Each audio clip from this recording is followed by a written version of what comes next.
বসুন্ধরাতে এবং মিরপুরের পল্লবীতে দুইজন নাইজেরিয়ান নাগরিক এবং একজন বাংলাদেশিকে আমরা গ্রেপ্তার করতে সক্ষম হই।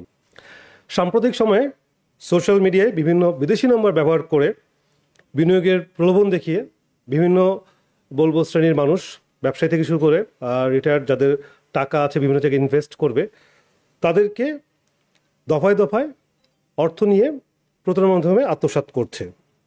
একই সাথে বিভিন্ন গণ্যমান্য ব্যক্তিবর্গের যে সকল সোশ্যাল মিডিয়াতে ইনফরমেশন আছে সেগুলোকে কালেক্ট করে এই চক্রটি একটি প্রতারণার ফাঁদ পেতে সাধারণ মানুষের বিশ্বাস অর্জন করে অর্থ আত্মসাৎ করতেছে। এবং এই ধরনের প্রতারণার অনেকগুলোই অভিযোগ র্যাবের বিভিন্ন ইউনিট সহ র্যাব 1-এ জমা হয়েছিল। এক্ষেত্রে তারা বিদেশি হোয়াটসঅ্যাপ নাম্বার, টেলিগ্রাম নাম্বার, বিভিন্ন ফেক ই কমার্স সাইট সহ ফেসবুকে বিভিন্ন অ্যাড দিয়ে থাকে। ঠিক এরকম একটি চক্রকে র্যাব 1 এর একটি চক্ষুষ অনুসন্ধানী দল অনুসন্ধান করে আইডেন্টিফাই করে। কমান্ডার ছিলেন মেজর আহনাফ, সাথে এসপি রানা সহ আমাদের একটি চক্ষুষ টিম, যে বসুন্ধরাতে এই ধরনের একটি দল রয়েছে যারা সোশ্যাল মিডিয়ার মাধ্যমে অনলাইনে প্রতারণা করছে এবং ভুক্তভোগীদের কাছ থেকে প্রাপ্ত তথ্যপাত্র এবং তাদের যে সকল আবেদন ছিল সেখান থেকে আমরা বিভিন্ন নাম্বার পর্যালোচনা করে আইডেন্টিফাই করলাম যে এখানে দুইজন নাইজেরিয়ান সহ আরও কিছু দেশি এবং বিদেশি আমাদের প্রতারক রয়েছে যারা প্রতিনিয়তই এই প্রতারণাটা করছে। এই প্রতারণার মেইন যে কারিকুলাম বা যেভাবে কাজ করে, প্রথমে তারা বিশ্বাস অর্জনের জন্য যারা বিদেশি রয়েছে তারা বিদেশি বিত্তবান ব্যবসায়ী বা বিভিন্ন ধরনের বিনিয়োগে প্রলোভন দেখায়। এখানে বিদেশ থেকে কার্গো সেকশনের ডলার প্যাকেজ, বিভিন্ন ধরনের ইনভেস্টমেন্টের মাধ্যমে আইটেম পাঠানোর মাধ্যমে কার্গো ক্লিয়ারেন্স, এই ধরনের বিভিন্ন তারা গল্প বা প্লট তৈরি করে।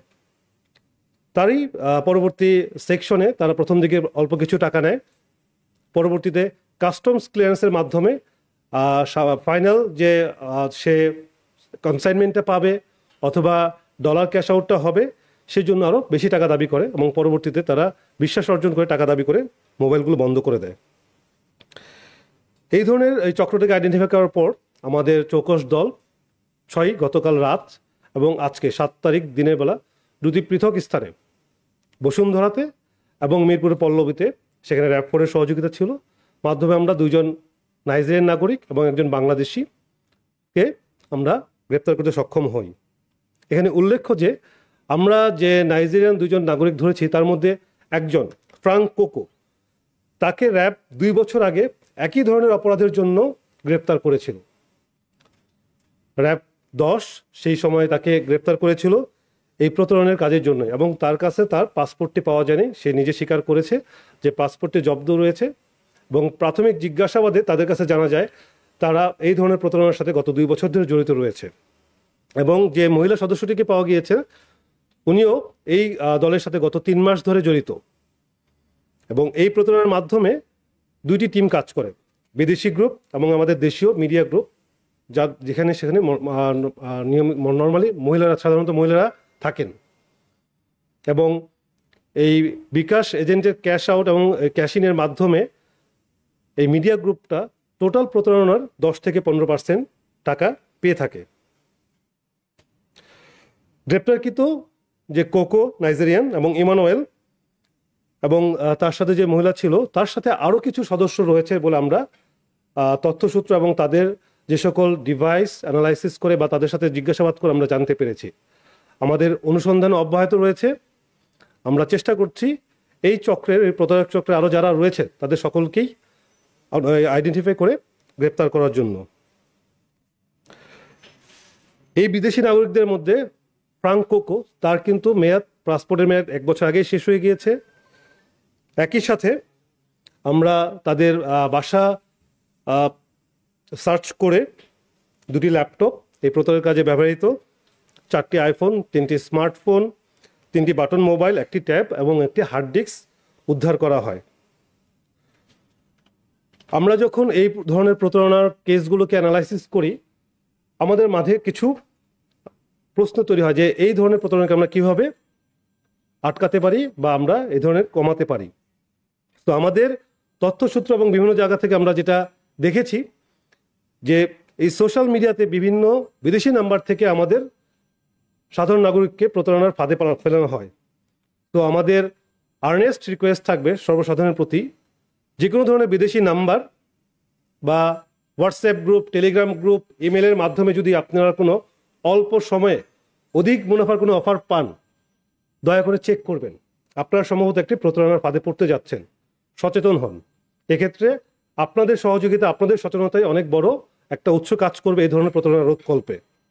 একই সাথে ই কমার্স ওয়েবসাইটের মাধ্যমে বিভিন্ন সময়ে বিভিন্ন অফার দেওয়া হয়, টাকা পে করা হয় অনলাইনে বা ক্রেডিট কার্ডের মাধ্যমে বা বিকাশের মাধ্যমে, আইটেমটা পাওয়া হয় না। তো এক্ষেত্রে অবশ্যই আপনারা ই কমার্স সাইটের অথেন্টিসিটিটা চেক করে নেবেন। একই সাথে ক্যাশ অন ডেলিভারির ক্ষেত্রে চেক করে নেবেন এসব বড় বড় অফার যখন দেওয়া হচ্ছে আসলে আপনি আপনার প্রাপ্য জিনিসটা পাচ্ছেন কিনা, না আপনি প্রতারিত হচ্ছেন। শুধুমাত্র এই ক্ষেত্রেই নয়, একটু আগে যেটা বলেছিলাম যে বিভিন্ন আমাদের বলবো গণ্যমান্য ব্যক্তিদের প্রোফাইল ইউজ করেও তারা বিভিন্ন ধরনের প্রতারণা করে। এক্ষেত্রে আমি আশা করব এই ধরনের চক্রটি কিন্তু চাকরি, বিভিন্ন ধরনের কার্যক্রমের ক্ষেত্রে, কাজ পাওয়ার ক্ষেত্রেও তারা টাকা নিয়ে প্রতারিত হচ্ছেন। সো যারা টাকা দিচ্ছেন, নিচ্ছেন, দুটোই অপরাধ। সো এক্ষেত্রে যেন আমরা সকলেই সচেতন থাকি।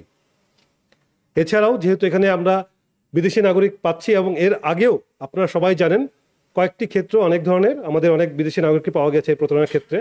সো আমাদের রিকোয়েস্ট থাকবে যারা বলবো যে বাড়িওয়ালা আছেন, হাউজিং কমিউনিটি আছেন, বিদেশি যারা আছেন তাদের ভাড়া দেওয়ার ক্ষেত্রে তাদের পাসপোর্ট আছে কিনা, তারা ভ্যালিড কিনা দেশে থাকার জন্য, এই জিনিসগুলো চেক করে একটু বাসা ভাড়া দিলে তাহলে আমাদের ক্ষেত্রে, আমাদের জন্য যে কোনো বলবো যে নিয়ম শৃঙ্খলা বাহিনীর ক্ষেত্রে অনেক সুবিধা হবে এই ধরনের প্রতারণা রোধকল্পে।